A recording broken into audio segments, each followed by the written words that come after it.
Welcome back to week 2. Last week we started our line designs on our landscape, and I'm going to show you this week a few pointers of how I did some of my designs. Remember, yours does not have to look exactly like mine. In fact, I would like you to do different designs, but I'm happy if some of these inspire you. So for this slice of land, I did spiral lines, and I made them kind of smaller towards the vanishing point. I also added some yellow lines that go towards the vanishing point just to make it look like there's even more movement. And remember, I'm outlining each slice just to kind of give it a little emphasis. For this one, I'm doing Greek key or castle lines, and then I'm going to do a dotted line in between.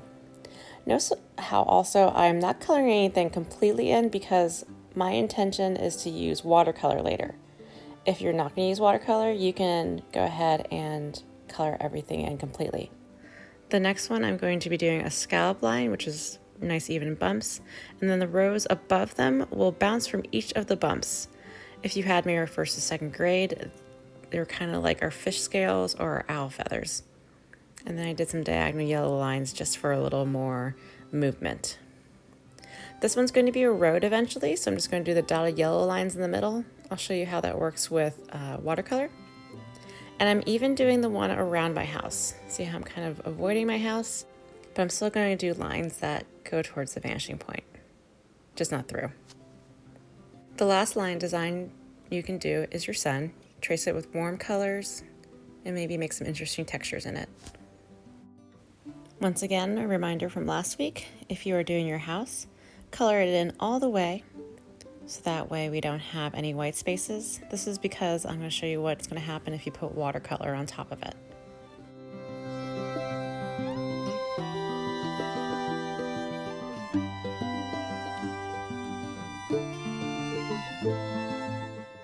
After you're done, I'm going to show you 3 different techniques.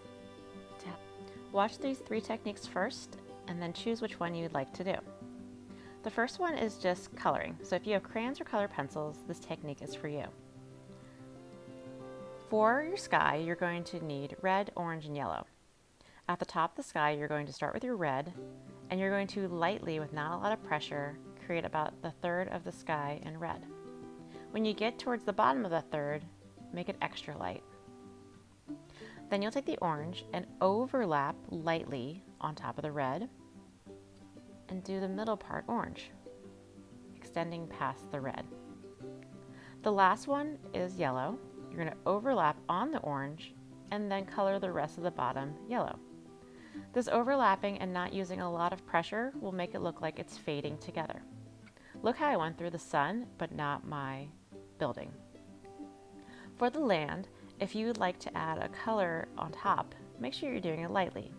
I like to choose similar colors and make sure that I shade it very lightly on top of my design so that way it does not cover my design. You can use any color as long as you are shading lightly.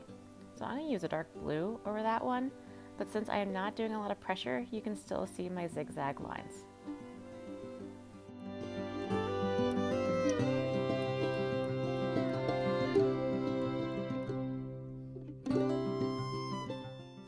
The next technique is using markers kind of like watercolor. What you need are washable or non-permanent markers, a plastic bag, a shallow dish, a paper towel or a brush, and some water. Go get those things if you are going to do this technique, and then push play when you come back. For this technique, we're basically making watercolor with our markers. So take a color and color it onto your bag. I'm going to use green because I'm going to put it on my landscape.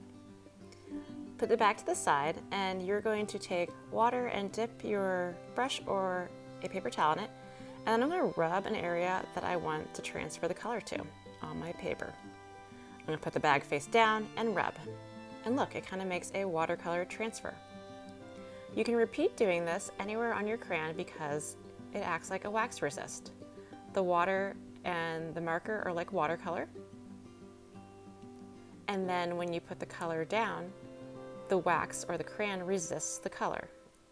I wipe it a little bit just so that way I really know that the crayon is going to be nice and clean and you can see the color through it. But keep doing that. You can use different colors. Remember that if you use very, very different colors, they might blend together in a way that kind of makes it look muddy. So choose your colors carefully, or maybe wait till things dry. The last technique is using watercolor or water-based paint.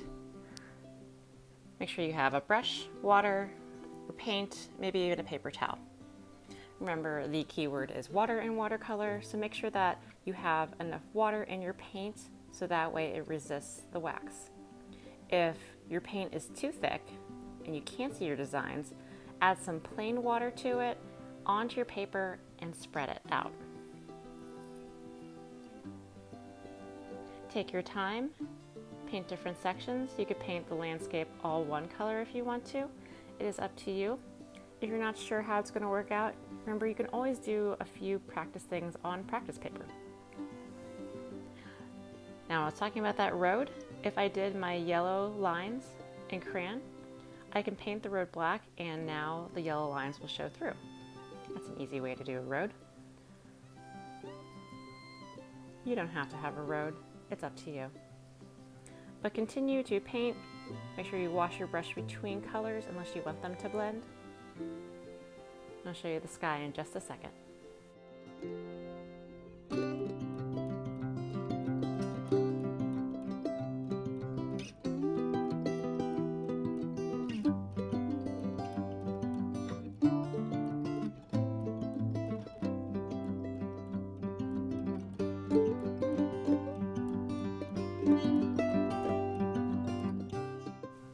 So I did that pretty quickly. You might want to wait for colors to dry before putting them next to each other, or just be really careful.